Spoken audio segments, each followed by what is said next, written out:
बाजी प्रभू देशपांडेने सांगितलं 5000 समोर शत्रू असला म्हणून काय झालं, आम्ही 300 आहोत, आणि जोपर्यंत महाराज गडावर सुखरूप जात नाही तोपर्यंत हा बाजी देह ठेवणार नाही. काय होतं बाजी, बाजी जगणार नव्हता, मरणार होता, बाजीला माहित होतं. परंतु प्रतिज्ञा घेतली की जोपर्यंत लाखाचा पोशिंदा गडावर जात नाही हा बाजी देह ठेवणार नाही. प्रतिज्ञा होती स्वराज्याविषयीची. अशा पद्धतीने प्रतिज्ञा घेतल्या गेली. शिवाजी आप्पाने सांगितलं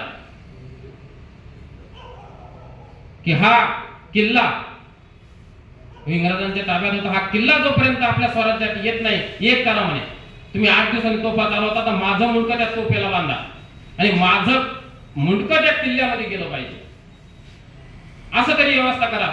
एकतर उद्या संध्याकाळपर्यंत ह्या शिवाजीचं मुंडकं त्या गडावर जाईल किंवा तो किल्ला तरी स्वराज्यात येईल. दोनच गोष्टी होती. काय झाला परिणाम, मावळे तोशाने पेटले आणि उद्या संध्याकाळपर्यंत तो किल्ला स्वराज्यात आला. प्रतिज्ञा घेतली, प्रतिज्ञेसाठी लढले.